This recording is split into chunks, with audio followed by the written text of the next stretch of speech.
नमस्कार, DD news पर आप सभी का स्वागत। मैं हूं आपके साथ भावना नैयर। देश और दुनिया की बड़ी और अहम खबरों को लेकर हम हाजिर हैं। शुरुआत कर लेते हैं बुलेटिन की टॉप हेडलाइंस के साथ। संसद के मॉनसून सत्र से पहले प्रधानमंत्री नरेंद्र मोदी का बयान। पहलगाम नरसंहार के बाद दुनिया ने देखी भारत की एकजुटता। विपक्ष को एक साथ आने की अपील, कहा देश हित में मन जरूर मिले।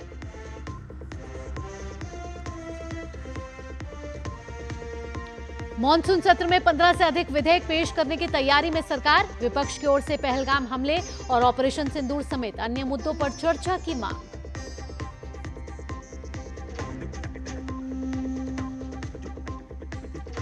जस्टिस यशवंत वर्मा के खिलाफ एफआईआर की मांग पर सुप्रीम कोर्ट का जल्द सुनवाई से इनकार। वकील मैथ्यू नेदुमपुरा ने सीजेआई की अध्यक्षता वाली बेंच के सामने रखा था मामला। मृत्युदंड और उम्र कैद की सजा काट रहे 2006 के मुंबई ट्रेन विस्फोट के सभी 12 आरोपी बरी। बॉम्बे हाईकोर्ट ने रद्द किया विशेष अदालत का आदेश।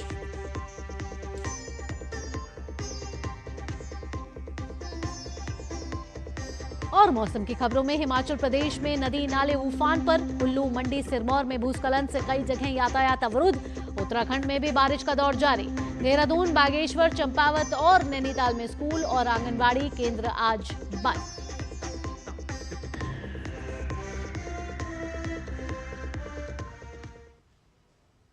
संसद के मॉनसून सत्र की आज से शुरुआत हो चुकी है और शुरू होने से पहले मीडिया से बातचीत के दौरान प्रधानमंत्री नरेंद्र मोदी ने कहा कि अच्छी बारिश की वजह से देश में अच्छी फसल होने की उम्मीद है। जल संग्रह क्षेत्र में भी बढ़ोतरी हुई है। उन्होंने ऑपरेशन सिंदूर और उसकी सफलता को सेनाओं के साहस, कुशलता और मेक इन इंडिया हथियारों की उपलब्धियां करार दिया। प्रधानमंत्री ने सभी राजनीतिक दलों से अपील की है कि जैसे देश ने एकता का परिचय पहलगाम में आतंकी घटना और ऑपरेशन सिंदूर के दौरान दिया था, वैसे ही सत्र के दौरान भी राष्ट्र को सर्वोपरि रखकर चर्चा करें और विधेयकों को पारित करें।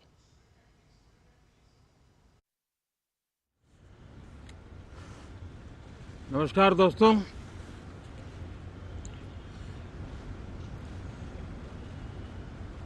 मॉनसून सत्र में आप सभी मीडिया जगत के लोगों का स्वागत है। साथियों, मॉनसून नवीनता और नवसर्जन का प्रतीक है और अब तक जो खबरें मिली हैं, देश में मौसम बहुत ही अच्छे ढंग से आगे बढ़ रहा है। कृषि को लाभदायक मौसम की खबरें हैं और बारिश किसानों की अर्थव्यवस्था, देश की अर्थव्यवस्था, ग्रामीण अर्थव्यवस्था और इतना ही नहीं, हर परिवार की अर्थव्यवस्था में एक बहुत महत्वपूर्ण होता है। अब तक जो मुझे जानकारी दी गई है उस हिसाब से पिछले 10 वर्ष में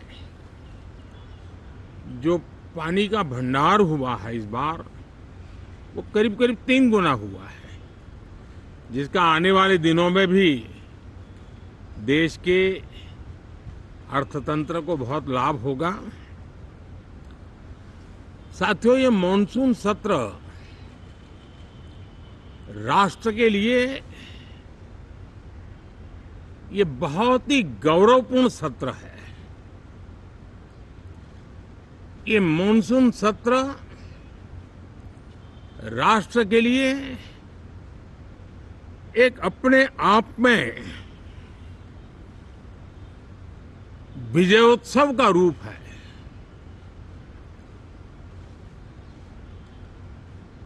और जब मैं कहता हूं कि सत्र राष्ट्र गौरव और विजयोत्सव का सत्र है, तो सबसे पहले तो मैं पहली बार इंटरनेशनल स्पेस स्टेशन पर भारत का तिरंगा झंडा वहां लहराना ये हर देशवासी के लिए गौरव की पल है। देश में साइंस टेक्नोलॉजी के प्रति, इनोवेशन के प्रति नया उमंग और उत्साह भरने वाली ये सफल यात्रा रही है। और पूरे संसद, लोकसभा राज्यसभा दोनों सदन देशवासी जिस गौरव का अनुभव कर रहे हैं उसमें एक स्वर से जुड़ेंगे, एक स्वर से इसका यशगान होगा जो भारत को अंतरिक्ष में नई ऊंचाइयां पर पहुंचाने वाले जो भावी कार्यक्रम हैं उनके लिए भी प्रेरक बनेगा, प्रोत्साहक बनेगा। साथियों, ये मॉनसून सत्र एक विजयोत्सव है। पूरी दुनिया ने भारत की सैन्य शक्ति का, भारत के सैन्य के सामर्थ्य का रूप देखा है। ऑपरेशन सिंदूर में भारत की सेना ने जो लक्ष्य निर्धारित किया था 100% अचीव किया। आतंकियों के आकाओं के घर में जाकर के 22 मिनट के भीतर भीतर ऑपरेशन सिंदूर के तहत उसको जमींदोज कर दिया गया। और मैंने बिहार की एक कार्यक्रम में इसकी घोषणा की थी, जो हमारी सैन्य शक्ति ने बहुत ही कम समय में सिद्ध करके दिखा दिया। और इसमें मेड इन इंडिया सैन्य शक्ति का ये नया स्वरूप, इस पर भी दुनिया बहुत आकर्षित हुई है। इन दिनों विश्व के जिन जिन लोगों से मिलना होता है तो भारत के इस मेड इन इंडिया जो औजार तैयार हो रहे हैं उसके प्रति दुनिया का आकर्षण बढ़ रहा है। मुझे विश्वास है कि जब सदन इस विजयोत्सव को एक स्वर में विजय के भाव से इस सत्र के दरमियान उन ओजस्वी तेजस्वी भावनाओं को प्रकट करेगा तो भारत की सैन्य शक्ति को बल मिलेगा, प्रोत्साहन मिलेगा, देशवासियों को प्रेरणा मिलेगी और सैन्य क्षेत्र में जो रिसर्च, इनोवेशन और मैन्युफैक्चरिंग हो रहे हैं, made in India defence equipment बन रहे हैं, उसको भी एक बल मिलेगा और जो भारत के नौजवानों के लिए नए रोजगार के अवसर पैदा करेगा। साथियों, ये दशक हम एक प्रकार से देख सकते हैं कि शांति और प्रगति कंधे से कंधा मिलाकर के आगे बढ़ने के कदम कदम पर प्रगति के एहसास करते रहे हैं।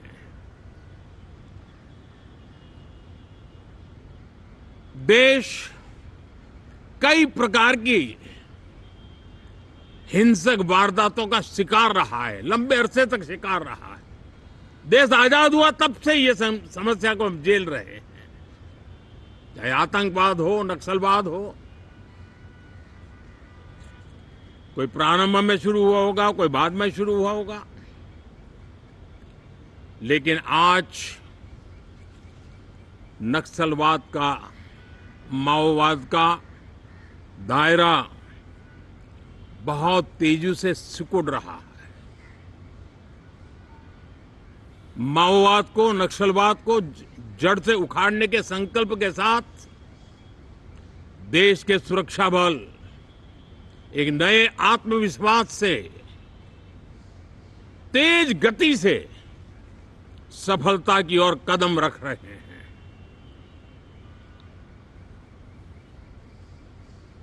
और मैं गर्व से कह सकता हूं,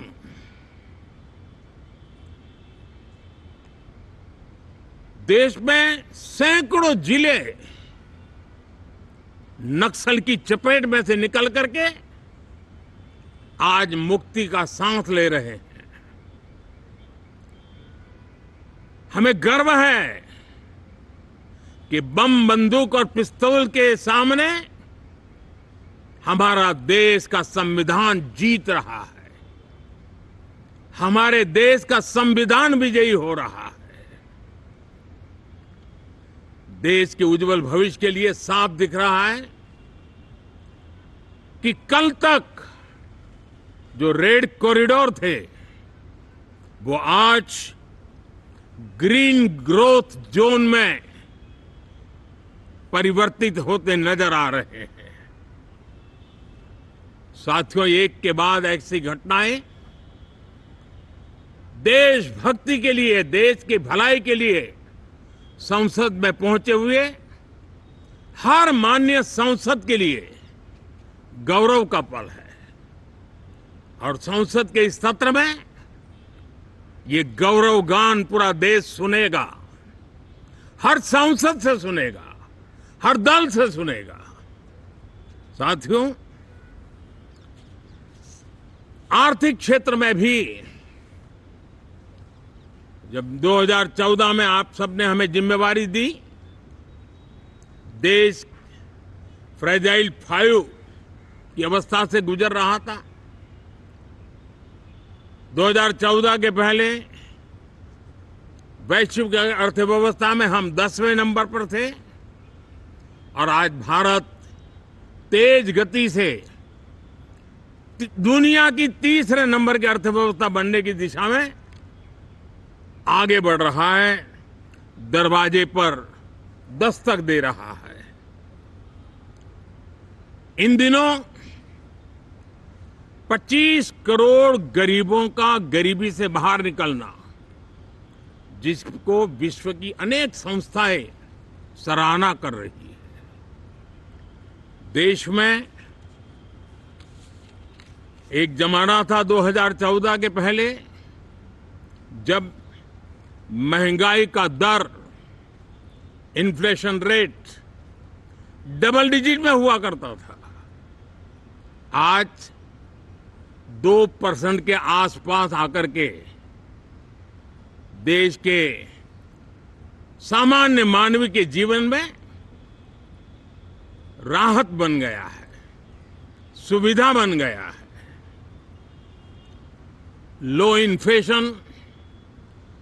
लो इन्फ्लेशन के सामने हाई ग्रोथ एक अच्छे विकास यात्रा की दिशा है। साथियों, डिजिटल इंडिया, यूपीआई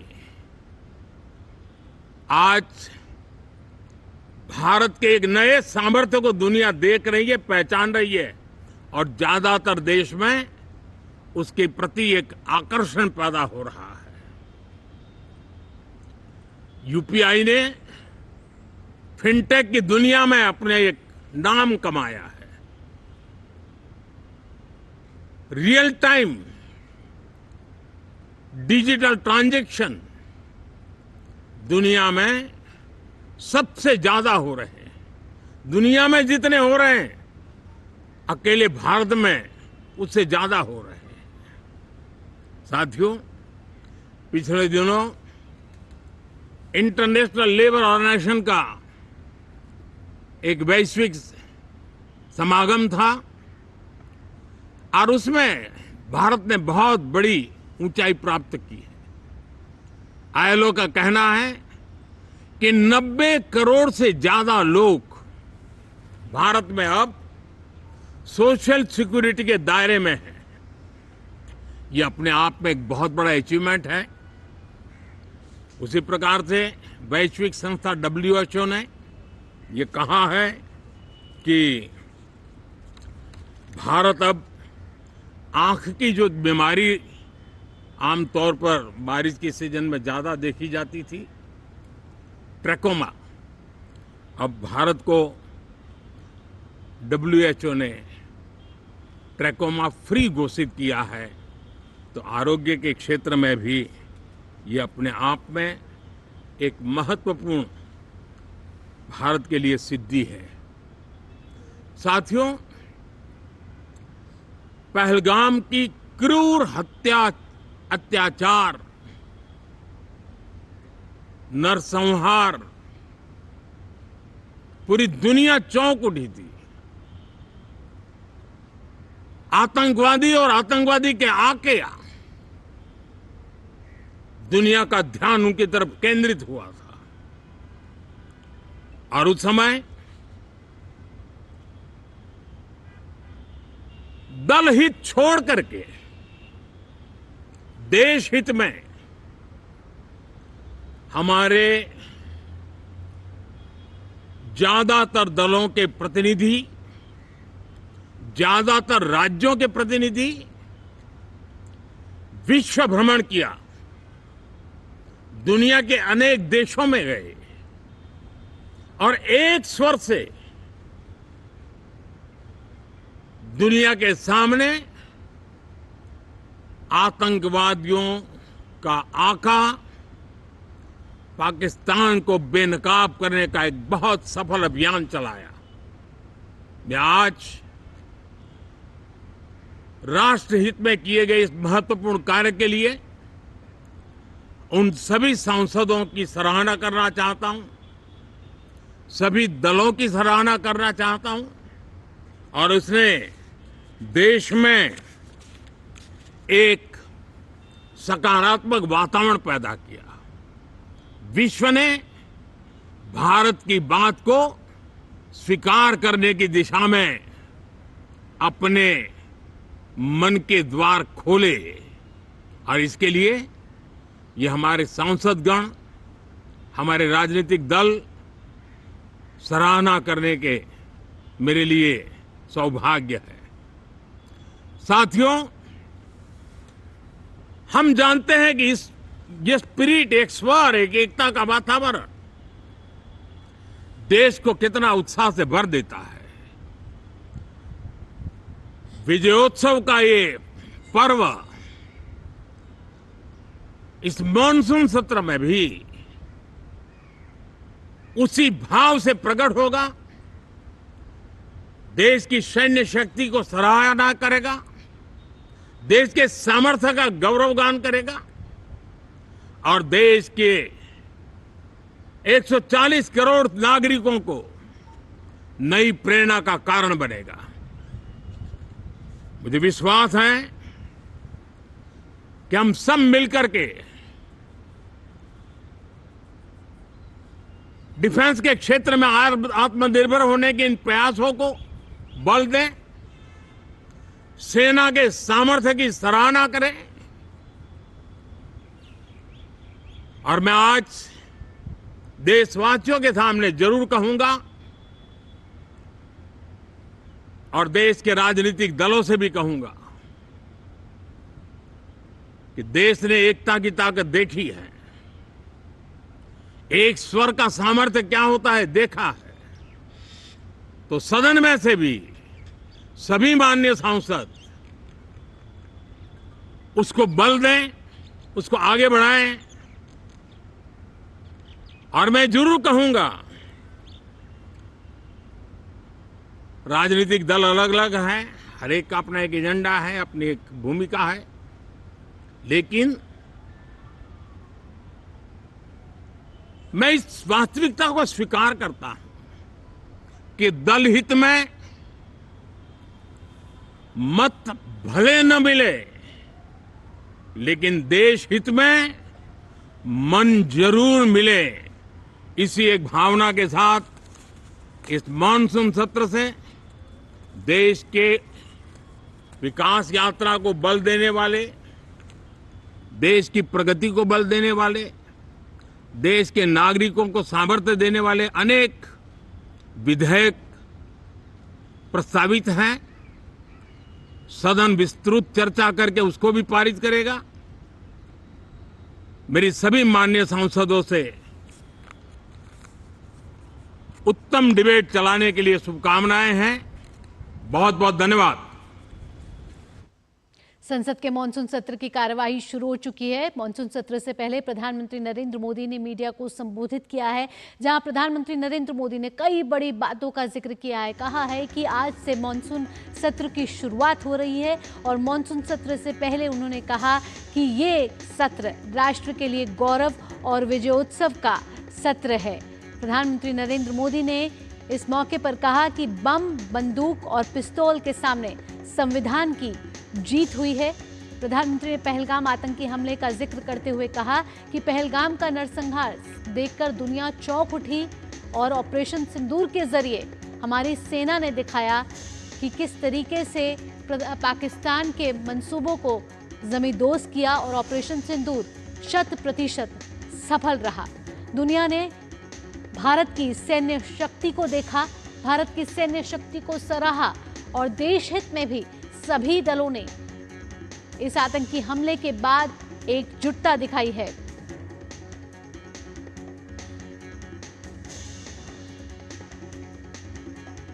और इस समय हमारे संवाददाता ऋषि कुमार हमारे साथ जुड़ गए। ज्यादा जानकारी के साथ सीधा रुख करेंगे ऋषि, संसद की कार्यवाही शुरू हो चुकी होगी। प्रधानमंत्री नरेंद्र मोदी ने बड़ी बातों का जिक्र किया है अपने संबोधन में, जहां आतंकवाद, नक्सलवाद से लेकर पहलगाम आतंकी हमले का जिक्र प्रधानमंत्री नरेंद्र मोदी ने किया है। साथ ही साथ भारत की तमाम उपलब्धियां भी प्रधानमंत्री नरेंद्र मोदी ने गिनवाई हैं। हाँ बिल्कुल, देखिए जिस तरीके से मानसून सत्र की शुरुआत से पहले प्रधानमंत्री का एक संदेश होता है दोनों सदनों के सांसदों के लिए, देश के लिए, कि वो किस दिशा में इस सत्र को ले जाना चाहते हैं, उनके क्या मंसूबे हैं और किस तरीके से वो जो सदन की कार्यवाही है, जो सरकार का जो कामकाज है, उसको आगे बढ़ाना चाहते हैं। इसी दिशा में जिस तरीके से उन्होंने इस मानसून सत्र को विजयोत्सव से जोड़ा, उन्होंने कहा कि भारत के शौर्य को, भारत की सैनिक क्षमताओं को और भारत की विजय गाथा को पूरी दुनिया ने हाल ही में देखा है। और उन्होंने जिस तरीके से जो आतंकी कार्रवाई में हमारे देश में जो शहादतें हुई, उसको लेकर इसको कायराना हमला करार देते हुए कहा कि पूरी दुनिया ने देखा कि किस तरीके से एक कायरतापूर्ण हमले में आतंकवादियों ने अपने आप को एक्सपोज किया। लेकिन उसी तरीके से उन्होंने कहा कि जिस तरीके से हमने बिहार में घोषणा की थी कि इस मामले में देश बहुत सशक्त है और अपनी कार्रवाई करने में सक्षम है, इस बात की उन्होंने सैनिकों की तारीफ की कि उन्होंने बहुत जल्द पूरी दुनिया को ये संदेश दे दिया कि भारत अपनी क्षमताओं को कितना विस्तारित कर चुका है और सैन्य क्षमता में वो कितना आगे है। इसके साथ साथ उन्होंने देश के आंतरिक मसलों पर भी साफ कहा कि जो माओवाद है और नक्सलवाद है, अब देश उससे मुक्त हो रहा है और बहुत हद तक मुक्त हो चुका है। उन्होंने कहा कि इन सब हिंसात्मक घटनाओं के आगे अब संसद में जिस तरीके से कोशिश होती है देश को आगे ले जाने की, तो वही जो संविधान है वो इन इलाकों में मजबूत हो रहा है और देश संविधान के ज़रिए इन इलाकों में, नक्सल इलाकों में, माओवादी इलाकों में लोग विकास की यात्रा से जुड़ रहे हैं और देश को आगे ले जाने में अपनी भूमिका निभा रहे हैं। इसी तरीके से प्रधानमंत्री ने जिस तरीके से आज के दौर में जो भारत की जो क्षमताएं हैं, ख़ास तौर से सैन्य क्षमताएं हैं, जो रक्षा उपकरण हैं, उनका जो निर्माण भारत में हो रहा है, पूरी दुनिया देख रही है कि भारत इस मामले में किस तरीके से मजबूत है और जो हमारा लक्ष्य है कि हम पूरी तरीके से आत्मनिर्भर हों, उस दिशा में एक बड़ी उपलब्धि उन्होंने बताया। साथ ही आर्थिक मसलों पर भी भारत दुनिया की तीसरी शक्ति बनने की ओर अग्रसर है और हम जल्द इस अपने टारगेट को पूरा कर लेंगे।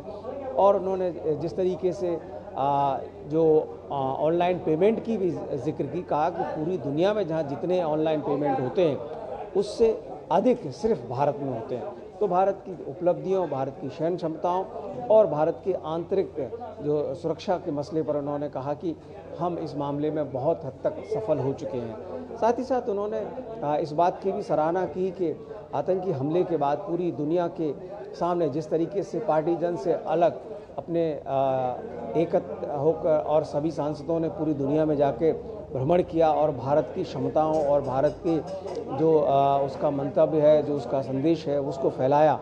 इसकी उन्होंने सराहना की, कहा कि जिस तरीके से हमारी एकता को दुनिया ने देखा है, इसी तरीके से उन्होंने कहा कि सदन में भी हम एक सुर में कुछ बातों पर सहमत हों और एक सकारात्मक चर्चा को आगे बढ़ाएं।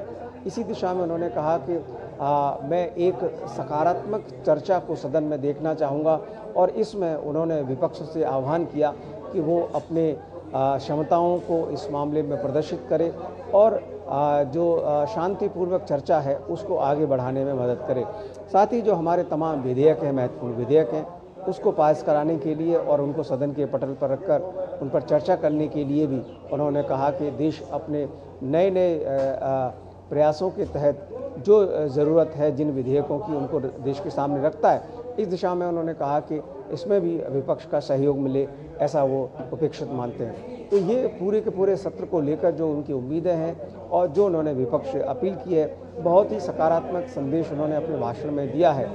इसके इतर अगर हम बात करें, अभी लोकसभा की जो कार्यवाही है वो 12 बजे तक के लिए स्थगित कर दी गई है। वहाँ पर शोर शराबा और हंगामा देखने को मिला। तो वहीं राज्यसभा में इस समय हमने देखा कि कुछ सांसदों ने शपथ ली है।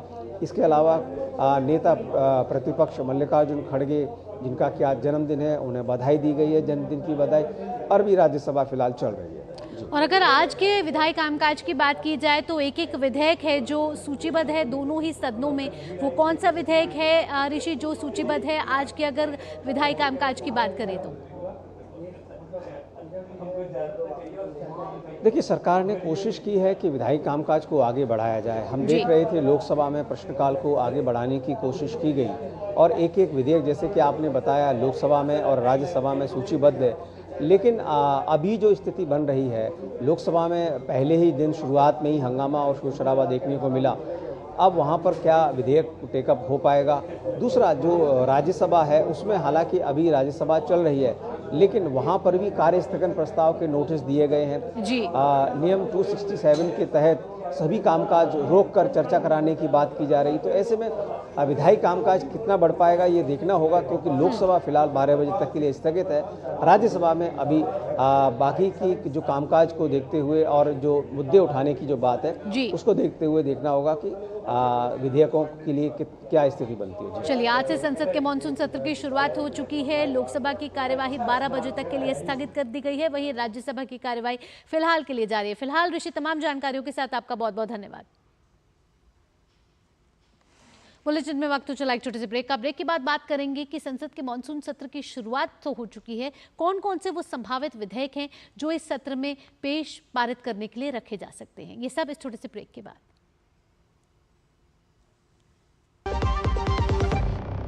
पता है, I was a bright student. कुछ करना चाहती थी, कुछ बनना चाहती थी। आप अपना खुद का स्टार्ट कीजिए ना, खुद का बिजनेस। पर उसमें पैसे तो बहुत लगेंगे ना। Zero investment. Zero investment? हाँ, आई एम डूइंग इट। मैं एक principal madam. She is my client. मैं LIC एजेंट हूँ। LIC एजेंट बनो, अब बड़ा सोचो। हमारी वेबसाइट पर जाएं या अपनी नजदीकी LIC शाखा से संपर्क करें। मेरी पसंद, मेरी पसंद, मेरी पसंद, मेरी पसंद, हमारी पसंद, हम सबकी पसंद। मजबूत देश का मजबूत सरिया हो गया स्टील। ब्रेक के बाद आपका स्वागत है और एक और बड़ी खबर का रुख कर लेते हैं। इलाहाबाद हाई कोर्ट के जस्टिस यशवंत वर्मा के खिलाफ FIR की मांग पर सुप्रीम कोर्ट ने जल्द सुनवाई से इनकार कर दिया है। वकील मैथ्यू निदमपुरा ने CJI की अध्यक्षता वाली बेंच के सामने मामला रखा था। आपको बता दें कि जस्टिस वर्मा के दिल्ली के सरकारी आवास से जली हुई नकदी मिली थी। इसके बाद सुप्रीम कोर्ट ने जांच के लिए एक समिति का गठन किया था। समिति ने जस्टिस वर्मा के घर नकदी की पुष्टि की थी और उनकी सफाई से समिति संतुष्ट नहीं थी। तो सुप्रीम कोर्ट ने जांच के लिए समिति बनाई थी और नकदी मामले में फंसे जस्टिस वर्मा, आपको बता दें कि सफाई से जो ये समिति बनाई गई थी वो असंतुष्ट थी। विकास सारथी इस समय हमारे संवाददाता हमारे साथ जुड़ गए। विकास, क्या ताजा अपडेट है? भावना, बिल्कुल ये सुप्रीम कोर्ट सीनियर एडवोकेट है मैथ्यू निदम्पर, और इससे पहले भी पहली बार वो इस मामले में सुप्रीम कोर्ट में नहीं पहुंचे। इससे पहले भी उन्होंने कोर्ट में मामले को मेंशन करके कहा था कि जब supreme court appointed committee justice Verma को दोषी मान चुकी है तो फिर एफआईआर का निर्देश क्यों नहीं दिया चाहिए। हालांकि आज भी चीफ जस्टिस ऑफ इंडिया ने ये कहा कि सबसे पहली बात, जो आगे की प्रक्रिया है वो संसद में होनी है और कोई भी सिटिंग जज हाई कोर्ट या सुप्रीम कोर्ट का है उसको एक किस्म की इम्यूनिटी है कि जब तक वो पद पर रहता है तब तक उसके खिलाफ इस तरह की कोई एफआईआर दर्ज नहीं की जा सकती या कोई इस तरह की कार्रवाई नहीं की जा सकती।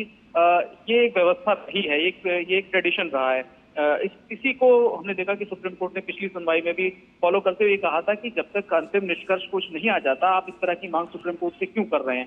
खासतौर से जबकि अब संसद का सत्र शुरू हो गया है, जाहिर है सुप्रीम कोर्ट को इस वक्त कोई वजह नहीं दिखी कि वो इस याचिका पर सुनवाई करते हुए एफआईआर का ऑर्डर करे। और कोर्ट ने यह भी कहा, जो पिटिशनर थे वो बार बार जस्टिस वर्मा को जज या जस्टिस के तौर पर एड्रेस नहीं करते, तब भी सीबीआई ने उनको ये याद दिलाते हुए कहा कि अभी भी जस्टिस वर्मा एक सिटिंग हाईकोर्ट जज हैं और आप जो प्रोटोकॉल है उसके मुताबिक ही उन्हें एड्रेस करें, और जो मांग आप कर रहे हैं उस पर सुप्रीम कोर्ट अभी किसी तरह का निर्देश नहीं दे रहा है, ये पूरी तरह स्पष्ट है। आप बार बार याचिका लेकर के आएंगे तब की स्थिति वही रहेगी। तो कोर्ट ने फिलहाल किसी भी तरह का डायरेक्शन देने से इनकार कर दिया है। और भावना, हम इसमें हालांकि अगर नियमों की बात करें तो एफआईआर, क्योंकि जब कमेटी ने उनको ये माना है कि वो जो सफाई उन्होंने दी वो स्वीकार नहीं की कमेटी ने, तो कहीं ना कहीं कमेटी ने उनकी तरफ एक संकेत किया है कि वो दोषी हैं इस मामले में। लेकिन हमने पुराने भी जो मामले देखे हैं उसमें कन्वेंशन ये रहा है कि कोर्ट या सरकार भी जब तक जज पद पर हैं तब तक इस तरह की कोई कार्रवाई नहीं करते। तो ऐसा लगता है कि सुप्रीम कोर्ट भी कुछ वक्त अब वेट करेगा, ये देखेगा कि संसद जस्टिस वर्मा को हटाने के लिए आगे की क्या कार्रवाई होती है, क्योंकि 100 से ज्यादा सांसद उनको हटाने का जो पूरी प्रक्रिया है उस पर अपने दस्तखत कर चुके हैं। यही वजह है कि कोर्ट ने आज किसी तरह का कोई दखल नहीं दिया और आने वाले दिनों में स्थिति स्पष्ट हो जाएगी कि अगर उनको हटा दिया जाता है पूरी संसद की कार्रवाई के बाद, तो ये जो एफआईआर दर्ज करने के लिए सरकार के भी हाथ खुले रहेंगे, क्योंकि मामला पूरा दिल्ली में हुआ था तो दिल्ली पुलिस स्वतंत्र रहेगी इस मामले में कार्रवाई करने के लिए, या फिर सुप्रीम कोर्ट भी डायरेक्शन दे सकता है लेकिन उनके पद से हटने के बाद। बिल्कुल, संसद के मॉनसून सत्र की शुरुआत हो चुकी है और जस्टिस यशवंत वर्मा के खिलाफ संसद में महाभियोग का प्रस्ताव लाया जा सकता है। उससे पहले सुप्रीम कोर्ट में याचिका दायर की है जस्टिस वर्मा ने। विकास, मैं यहाँ पूछना चाहूंगी कि क्या बड़े सवाल जस्टिस वर्मा ने यहाँ उठाए हैं और क्या वो तर्क भी देते हुए नजर आ रहे हैं? देखिए, जस्टिस वर्मा की जो याचिका है उसमें उन्होंने दो बातें कही। उन्होंने कहा कि पैसा अगर उनके आवास पर मिला भी, लेकिन उनकी एब्सेंस में अगर इस तरह का कोई धनराशि वहां पर पाई गई थी, हालांकि वो ये भी डिनाई करते रहे कि ये कैसे साबित होगा कि उन्हीं के घर की फुटेज है। समिति ने हालांकि उनकी इस दलील को नहीं माना। जो बातें उन्होंने समिति के सामने रखी थी, अब उन्हीं को एक याचिका के तौर में लगभग उन्हीं बातों को सुप्रीम कोर्ट ने दोहराया है कि उनकी गैर मौजूदगी में अगर 1 रुपया मिलने का आरोप लगता भी है तो ये स्थापित नहीं होता है कि वो पैसा उन्हीं का था और उनको फेयर चांस नहीं दिया गया कमेटी की तरफ से। ये भी उन्होंने आरोप लगाए थे कि समिति एक पूर्व निर्धारित व्यू के साथ, एक दृष्टिकोण के साथ आई थी इस मामले में और उनको सफाई देने के लिए पर्याप्त मौके नहीं दिए गए। यही सारी बातें उन्होंने अपनी याचिका में भी रखी। ठीक विकास, तमाम जानकारियों के साथ आपका बहुत बहुत धन्यवाद। आइए अब आगे बढ़ लेते हैं। जस्टिस वर्मा के खिलाफ केंद्र सरकार भी महाभियोग लाने की तैयारी में है। महाभियोग प्रस्ताव पर लोकसभा के 100 से ज्यादा सांसदों ने दस्तखत कर दिए हैं। संसदीय कार्य मंत्री किरण रिजिजू ने कहा है कि ये प्रक्रिया जारी है। तो आपको बता दें कि जस्टिस यशवंत वर्मा के खिलाफ इस मॉनसून सत्र में महाभियोग प्रस्ताव लाया जा सकता है। 100 से ज्यादा सांसदों ने इस पर दस्तखत कर दिए हैं और केंद्रीय कैबिनेट मंत्री किरण रिजिजू ने कहा है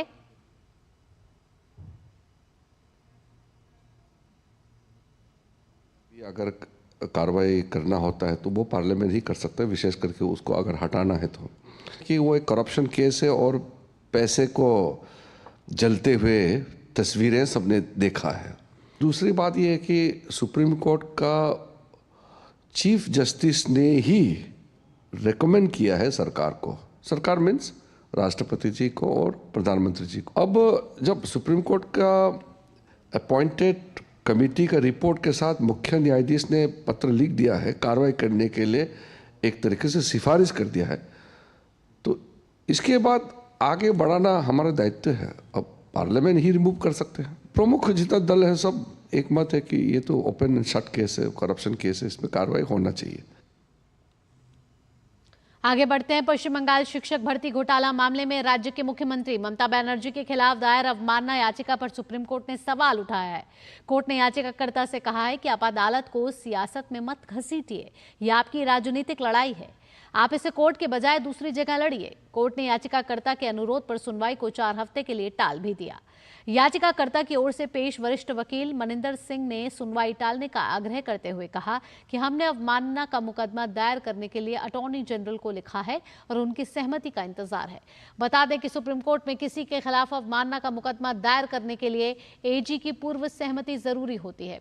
आत्मदीप नाम की संस्था की ओर से दायर याचिका में आरोप लगाया गया है कि 3 अप्रैल को सुप्रीम कोर्ट ने करप्शन के मद्देनजर शिक्षकों और नॉन टीचिंग स्टाफ की नियुक्ति को रद्द करने का फैसला दिया था, लेकिन ममता सरकार इस फैसले की अवहेलना कर रही है।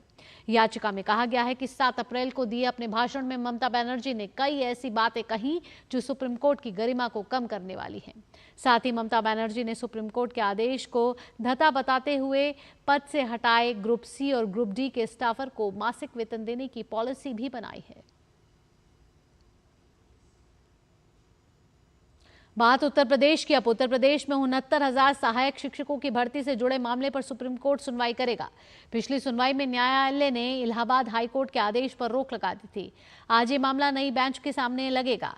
इलाहाबाद हाईकोर्ट ने अपने फैसले में जून 2020 और जनवरी 2022 के सिलेक्शन लिस्ट को रद्द करते हुए उत्तर प्रदेश सरकार को आदेश दिया था कि वो 2019 में हुए सहायक शिक्षक भर्ती परीक्षा के आधार पर 69,000 शिक्षकों के लिए नए सिलेक्शन लिस्ट 3 महीने में जारी करे। हाईकोर्ट के आदेश के चलते बड़ी संख्या में शिक्षकों की नौकरी पर खतरा पैदा हो गया था। 1984 के सिख विरोधी दंगों से जुड़े मामले में भी सुप्रीम कोर्ट आज सुनवाई करेगा। पिछली सुनवाई में कोर्ट ने जस्टिस एस.एन. ढींगरा की अध्यक्षता वाली एसआईटी की सिफारिशें लागू करने को लेकर सरकार से स्टेटस रिपोर्ट दाखिल करने को कहा था। सरकार को बताना है कि 1984 के दंगों के ट्रायल को लेकर क्या स्थिति है। जस्टिस ढींगरा की अध्यक्षता वाली कमेटी ने बंद किए 199 केस के बाबत अपनी रिपोर्ट सौंपी है। कमेटी ने सरकार की निशानदेही पर पुलिस और मजिस्ट्रेट के रवैये पर बहुत सवाल खड़े किए हैं, जिसके चलते दंगा पीड़ितों को इंसाफ नहीं मिल पाया है। अब दिल्ली पुलिस ने सुप्रीम कोर्ट में हलफनामा दाखिल करने को कहा है। उसने एसआईटी की सिफारिशों के मद्देनजर केस में आरोपियों को बरी किए जाने के फैसले के खिलाफ अपील दाखिल की, लेकिन हाईकोर्ट ने देरी का हवाला देते हुए उसकी अर्जी खारिज कर दी। राष्ट्रीय मानव अधिकार आयोग आज ओडिशा में मानव अधिकारों के कथित उल्लंघन के मामलों की सुनवाई करेगा। राज्य से संबंधित मानवाधिकार उल्लंघन के लंबित मामलों की सुनवाई भुवनेश्वर में 2 दिवसीय शिविर का आयोजन किया जा रहा है। इस शिविर में राज्य के अधिकारी और शिकायतकर्ता सुनवाई में भाग लेंगे। जिन मामलों की सुनवाई होनी है उनमें पत्रकारों, मानवाधिकार रक्षकों और उनके परिवारों पर हमले, महिलाओं के खिलाफ अपराध, पॉक्सो सहित बाल अपराध, सांप के काटने और चिकित्सा सहायता के अभाव में मृत्यु, भद्रक, केंद्रपाड़ा और अन्य तटीय जिलों में 5 से अधिक परिवारों के सामने आई बाढ़ की समस्या, जादू टोना और तंत्र मंत्र के आरोपों के कारण मानव अधिकारों का उल्लंघन और कोविड-19 अवधि के दौरान बालिकाओं की तस्करी शामिल है। आयोग 22 जुलाई को नागरिक समाज, गैर सरकारी संगठनों और मानव अधिकार रक्षकों के प्रतिनिधियों के साथ भी बातचीत करेगा। बिहार में मतदाता सूची से संबंधित विशेष सघन पुनरीक्षण अभियान यानी कि एसआईआर का काम काफी तेजी से आगे बढ़ रहा है। अब जबकि अभियान में केवल 5 ही दिन बाकी हैं, ऐसे में अब तक गणना फॉर्म न भरने वाले एक मतदाताओं की चुनाव आयोग ने तलाश तेज कर दी है। अभी लगभग 41 लाख लोगों का मतदाता पुनरीक्षण फॉर्म भरना बाकी है। इनमें से जो लोग काम धंधे के सिलसिले में घरों से अस्थायी रूप से बाहर हैं, उनसे मोबाइल फोन या फिर परिचितों के जरिए संपर्क साधा जा रहा है। साथ ही उन्हें ऑनलाइन फॉर्म भरने के लिए प्रोत्साहित किया जा रहा है।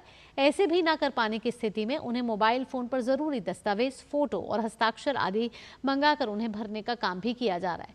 चुनाव आयोग ने मतदाताओं को एक और बड़ा तोहफा दिया है।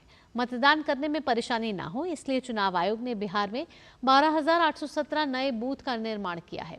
इस बीच बिहार के नेता प्रतिपक्ष तेजस्वी यादव ने देश की 35 राजनीतिक पार्टियों को पत्र लिखकर मतदाता पुनरीक्षण के विरोध में उनका समर्थन मांगा है। वक्त एक छोटे से ब्रेक का है, जल्द हाजिर होते हैं।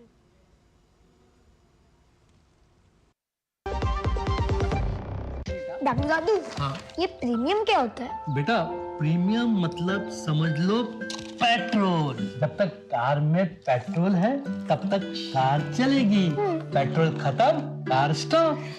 पर पापा, इस बार पेट्रोल खत्म होने पर भी कार चलती रहेगी। वो कैसे? LIC के जीवन। ब्रेक के बाद आपका स्वागत है। आइए अब सीधा लिए चलते हैं आपको राज्यसभा की कार्रवाई की तरफ।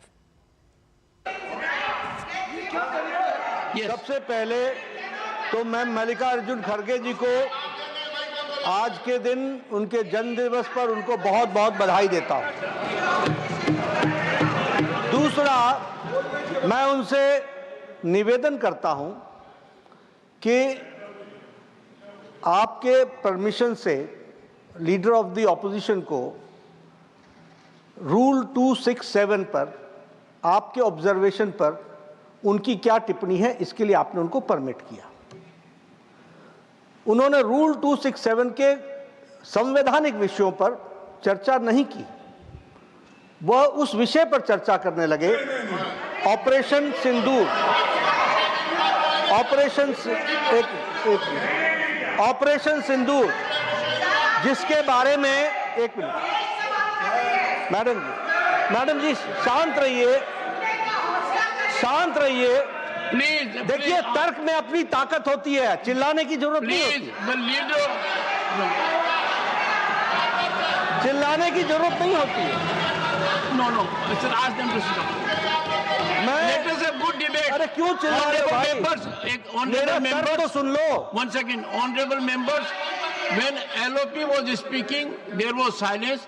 Please listen to leader of the house. Sir, Shri मैं ये कह रहा हूं नड्डा जी कि खड़गे जी ने ऑपरेशन सिंदूर और पहलगाम के डिस्कशन के माइन्यूट डिटेल्स को डिस्कस करना शुरू कर दिया। वह नियम के विरुद्ध इसलिए है क्योंकि आपने 267 में उनको परमिशन दी थी कि वह संवैधानिक विषय पर चर्चा करें। नंबर 1 सभापति जी। दूसरा, इस हाउस को और इस हाउस के माध्यम से देश में कहीं यह संदेश नहीं जाना चाहिए कि सरकार पहलगाम और ऑपरेशन सिंदूर पर चर्चा नहीं चाहती। हम चर्चा करेंगे, हर तरीके से करेंगे, और ऑपरेशन सिंदूर के सारी पॉइंट्स को देश और दुनिया के सामने रखा जाएगा। और मैं यह भी बताना चाहता हूं कि आज दिन तक आजादी के बाद इस तरीके का ऑपरेशन नहीं हुआ जो प्रधानमंत्री मोदी जी के नेतृत्व में हुआ है। I am not going into the details of it, but I would like to tell you. अरे गुस्सा मत करो भैया, अरे गुस्सा मत करो। Nothing will go on record, whatever I will say that will go on record, you should no.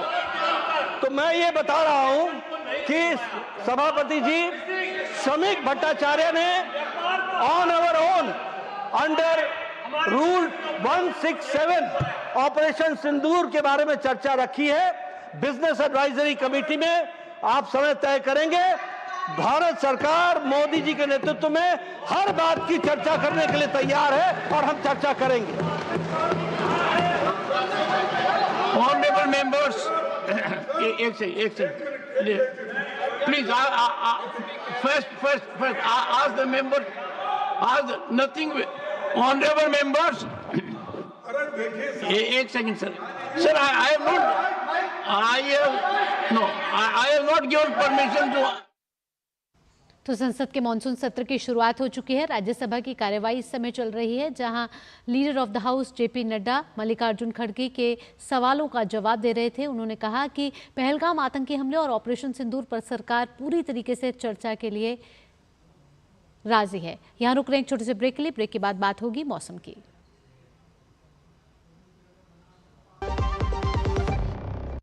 जब धरती चीर कर निकलता है लोहे का पत्थर और मिलता है मोंगिया के जोश से, फिर तपता है, पिघलता है और बनता है फौलाद। अब होता है सरिया सारी खूबियों के साथ। मोंगिया स्टील, मजबूत देश का मजबूत सरिया। ब्रेक के बाद आपका स्वागत है। आइए अब बात कर लेते हैं मौसम की। हिमाचल प्रदेश में कई इलाकों में नदी नाले उफान पर हैं। मंडी में बीती रात से ही बारिश हो रही है। जनजीवन अस्त व्यस्त हो गया है। भारी बारिश के कारण कई जिलों में सड़कें बाधित हैं। विशेषकर मंडी और कुल्लू जिलों में इसका असर साफ तौर पर दिख रहा है। यहाँ 142 सड़कें अवरुद्ध हैं। मनाली दिल्ली राजमार्ग पर मंडी से पहले भूस्खलन के कारण एक तरफ से ही गाड़ियों को निकाला जा रहा है। इसी तरह भूस्खलन के कारण NH 305 और 707 में भी जगह जगह मार्ग अवरुद्ध हैं। राज्य की राजधानी शिमला में भी बीती रात से भारी बारिश के कारण लोग परेशानी का सामना कर रहे हैं। आंकड़ों के मुताबिक हिमाचल प्रदेश में तेज बारिश और संबंधित मामलों में अब तक कुल 166 मौतें हुई हैं। इनमें 132 लोगों ने बारिश से संबंधित हादसों में और 34 लोगों ने सड़क दुर्घटनाओं में अपनी जान गंवाई है। 26 पावर ट्रांसफर खराब हो गए। खासतौर पर मंडी, कुल्लू, सिरमौर में 40 जल आपूर्ति योजनाएं ठप पड़ी हैं। कई बिजली परियोजनाओं ने डैम से पानी छोड़ने का अलर्ट जारी किया है। स्थानीय लोगों और पर्यटकों को नदी नालों के किनारे ना जाने की सलाह दी गई है। भारतीय मौसम विभाग ने राज्य में बुधवार तक बहुत तेज बारिश का अनुमान जताया है। प्रभावित क्षेत्रों में राहत और मरम्मत कार्य जारी है।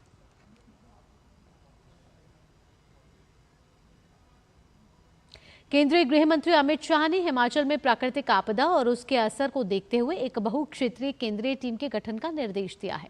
इस टीम में NDMA, CBRI Roorkee, IITM Pune, भूविज्ञानी और IIT इंदौर के विशेषज्ञ शामिल होंगे। इसके अलावा हिमाचल प्रदेश के कई हिस्सों में बाढ़ और भूस्खलन के नुकसान का आकलन करने के लिए एक अंतर मंत्रालय केंद्रीय दल को पहले ही भेज दिया गया है। यह अंतर मंत्रालय केंद्रीय दल राज्य के प्रभावित क्षेत्रों का दौरा कर रही है। केंद्र सरकार ने हिमाचल प्रदेश सहित सभी राज्यों को आवश्यक NDRF टीमें, सेना टीमें और वायुसेना की तैनाती सहित सभी प्रकार की रसद सहायता भी प्रदान की है। राज्य में बचाव और राहत कार्यों के लिए NDRF की कुल 13 टीमें तैनात हैं। खबर उत्तराखंड से है। उत्तराखंड मौसम विभाग ने आज प्रदेश के विभिन्न जनपदों में भारी से बहुत भारी बारिश का अलर्ट जारी किया है।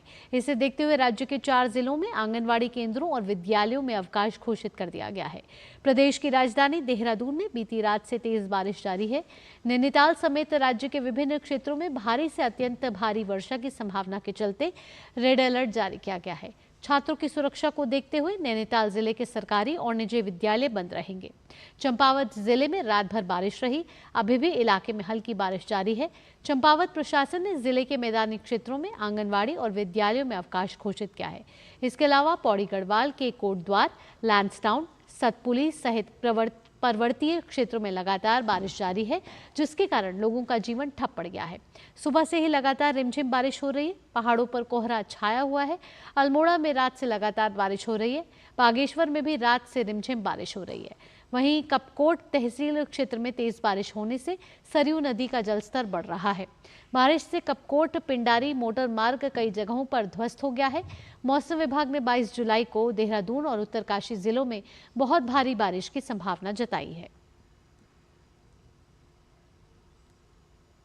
और अब खबर बाबा बर्फानी से जुड़ी हुई। श्री अमरनाथ यात्रा लगातार जारी है। बीते 18 दिनों में 3 लाख से ज्यादा तीर्थयात्रियों ने बाबा बर्फानी के दर्शन कर लिए हैं।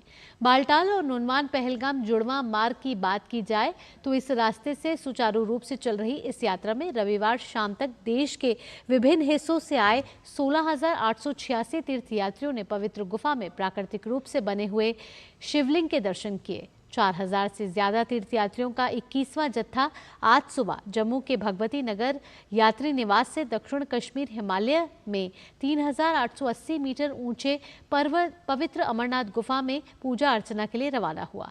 3 जुलाई से चल रही ये धार्मिक यात्रा अनंतनाग में नुनवान पहलगाम और गंदेरबल में बालटाल के दोहरे मार्गों से शुरू हुई थी। यात्रा दोनों मार्गों पर सुचारू रूप से चल रही है और तीर्थयात्रियों की भारी भीड़ भी है, क्योंकि देश के विभिन्न हिस्सों से पवित्र तीर्थ यात्रा शुरू करने के लिए प्रतिदिन हजारों तीर्थयात्री दोनों आधार शिविरों में पहुंच रहे हैं। उन्होंने कहा कि यात्री पहलगाम नरसंहार के बाद प्रधानमंत्री नरेंद्र मोदी सरकार द्वारा की गई सुरक्षा व्यवस्था के अलावा स्थानीय लोगों और लंगर सेवादारों के सहयोग और समर्थन से भी बेहद संतुष्ट हैं। सावन महीने का आज दूसरा सोमवार है। देश भर के शिव मंदिरों में श्रद्धालुओं की भारी भीड़ उमड़ रही है। लोग भगवान शिव की पूजा अर्चना कर रहे हैं और उन पर जल, दूध, बेलपत्र चढ़ा रहे हैं। विशेष रूप से काशी विश्वनाथ मंदिर और अन्य प्रमुख शिव मंदिरों में भक्तों की भारी भीड़ देखी जा रही है। श्रावण मास भगवान शिव को समर्पित है और इस महीने में सोमवार का व्रत और पूजा का विशेष महत्व है। मान्यता है कि इस दिन भगवान शिव की पूजा करने से भक्तों की सभी मनोकामनाएं पूरी होती हैं और सुख, समृद्धि, शांति और अच्छे स्वास्थ्य का आशीर्वाद मिलता है। आज भक्त सुबह से ही मंदिरों में पहुंचने लगे हैं और जलाभिषेक कर रहे हैं। कई मंदिरों में विशेष पूजा और अभिषेक कार्यक्रमों का आयोजन किया जा रहा है। दिल्ली स्थित गौरीशंकर मंदिर में आज सावन सोमवार पर कैसा माहौल है, आपसे कुछ देर पहले हमारी संवाददाता सुवेश शर्मा ने इसका जायजा लिया। ओम नमः शिवाय, हर हर महादेव। जहां आज देश भर के सभी शिवालयों में हर हर महादेव की गूंज हो रही है, वहीं चांदनी चौक के गौरीशंकर मंदिर में भी आज महादेव की गूंज हो रही है। महादेव के गण नंगे पांव चले आ रहे हैं, कोई हाथ में जल का लोटा लेकर तो कोई बेलपत्र लेकर के। आपको दर्शन करवा देते हैं चांदनी चौक के गौरीशंकर महादेव के। आप देखिए किस तरीके से प्रत्येक श्रद्धालु के मन में ये मन्नत है और आप देखिए जोर से जयकारा लगा रहे हैं। हर हर महादेव की गूंज हो रही है। नागेंद्र हराय, त्रिलोचनाय, भस्मांगराय, महेश्वराय, नित्याय शुद्धाय, दिगंबराय, तस्मेय कराय नमः शिवाय। सभी के मन में ये कामना है कि महादेव के दर्शन प्राप्त कर सकें। और आप देखिए कितनी खूबसूरत और कितने सौम्य दर्शन माता पार्वती के और महादेव के हो रहे हैं। मंदिर की जो व्यवस्था है वो पूरी तरीके से अच्छे से बनाई हुई है। श्रद्धालु एक कतार में जा रहे हैं, एक एक करके हाथ में जल का लोटा लिए लाइन में लगे हुए हैं, इस आशा के साथ में कि जल्द से जल्द उनको भगवान के दर्शन हो सके। आज सावन का दूसरा सोमवार है, महादेव के दर्शन करने आए हैं, कैसा लगा? बहुत अच्छा लगता है। मैं हर सोमवार को आता हूँ और हमेशा सावन में पांचों आता हूँ सोमवार को। और अब प्रभु के दर्शन आज हो रहे हैं, कैसा महसूस? बहुत अच्छा लग रहा है। काफी दिन से मन में था कि गौरीशंकर मंदिर आए। देखिए सबके मन में एक ही कामना है, कह रहे हैं ना महादेव के गण है ये। जैसे कोई नंगे पैर आ रहा है, कोई हाथ में जल का लोटा लिए चला आ रहा है, तो कोई हाथ में बेलपत्र लेकर आ रहा है। इन्हें श्रद्धालु कहें या फिर महादेव के गण कहें, आप देखिए महादेव का जयकारा लगाते हुए। कहाँ से आए? हर हर महादेव, चावड़ी बाजार से। हाँ, तो आप महादेव के दर्शन करने जा रही हैं आज? हाँ जी। तो आपकी खुशियाँ लगी दिख रही है है ही भोले बाबा ऐसे। तो देखिए बच्चे आ रहे हैं, युवा आ रहे हैं, बुजुर्ग आ रहे हैं और सभी की मनोकामनाएं हैं मन में महादेव को लेकर के। महादेव एक जल के लोटे से ही, और कहते भी ना, कोई उन्हें भोले बाबा कहता है, कोई महादेव कहता है, कोई नागेंद्र हराय कहता है, तो कोई उन्हें हर हर महादेव के नाम से पुकारता है। बात सिर्फ इतनी है कि महादेव को चाहिए तो श्रद्धा के सुमन, और आपके मन में जो भी मनोकामना है, यकीनन आज सावन का दूसरा सोमवार है, महादेव सभी की मनोकामनाएं पूर्ण करेंगे। कैमरा पर्सन मोंटी के साथ मैं doctor Suvesh Sharma, DD news के लिए चांदनी चौक से। आज सावन के दूसरे सोमवार के साथ साथ एकादशी तिथि भी है। इस अवसर पर महादेव की नगरी देवघर में भक्तों की भक्ति देखते ही बन रही है। मध्य रात्रि को 3 बजे बाबा बैद्यनाथ मंदिर में सबसे पहले मुख्य पुजारी ने पूजा की। इसके बाद तड़के 4 बजे से आम श्रद्धालुओं ने शिवलिंग पर जल अर्पण करना शुरू कर दिया। बाबा बैद्यनाथ मंदिर के पुरोहित ने बताया कि आज शुभ तिथि होने के कारण जल अर्पण के लिए कांवड़ियों की भी भीड़ उमड़ पड़ी है। सालों से आ रहे हैं हम तो, और बहुत जबरदस्त आस्था है हमारी। जब भी आते हैं बहुत अच्छा बाबा का दर्शन होता है हमको। थोड़ी तकलीफ जरूर होती है लेकिन अच्छा लगता है। जल चढ़ाने के बाद ऐसा महसूस होता है कि पूरे शरीर की थकान दूर हो गई। श्रावण मास का द्वितीय सोमवारी है। श्रावण मास यूँ तो अपने आप में शिवोपासना का सबसे महत्वपूर्ण महीना रहता है, और पूरे मास में कभी भी बम बम बम बम, जय शिव, जय बैद्यनाथ, हर हर महादेव का उच्चारण करने से शिवोपासना का और शिव आशीर्वाद का पूरा फल मिल जाता है। बाबा पर अटूट असीम कृपा है, असीम विश्वास है, और कुछ नहीं। विश्वास कंटिन्यू आ रहे हैं, तब कृपा है कब आता है, जब तक चलित रहेगा तो तब तक आते रहेंगे। जैसे कि हम सभी को पता है कि द्वितीय और तृतीय सोमवारी में ज़्यादा श्रद्धालुओं की संख्या रहती है। पिछले सोमवार को ये संख्या 2.5 लाख थी, इस साल जो एक्सपेक्टेड है वो 3 लाख है। इसके लिए साथ ही हम लोगों ने मैनेज करने के लिए हमारे डिस्ट्रिक्ट आर्म पुलिस के साथ में हमारा जो रैपिड एक्शन फोर्स है और इसकी डिप्लॉयमेंट कराई है, और साथ ही हमारे जो SDRF है और NDRF है, इनकी भी टीम यहाँ पे प्रतिनिधित्व है ताकि किसी मेडिकल एक्सीजेंसी के केस में सेफली इवैक्यूएट किया जा सके। साथ ही हम लोगों ने ये प्रावधान किया है कि हमारा जैसे मेन एंट्री पॉइंट जो रहता है वो शिवराम झा चौक है, वहाँ पे 4 क्यू में लोग आते हैं, वहाँ पे हम लोगों ने एक एडिशनल बैरिकेडिंग से एक क्यू बनाया है ताकि एक एक्स्ट्रा लाइन में ज़्यादा संख्या में लोग आ सकें। और चूँकि मंदिर खुलने और बंद होने का एक निश्चित समय है, तो ज़्यादा लोग को उस पर्टिकुलर समय में कैसे रेगुलेट कर सकें। और इसी के साथ इस बुलेटिन में इतना ही। देश और दुनिया की बाकी खबरों के लिए आप जुड़े रहिए DD न्यूज़ के साथ। मुझे दीजिए अनुमति। नमस्कार।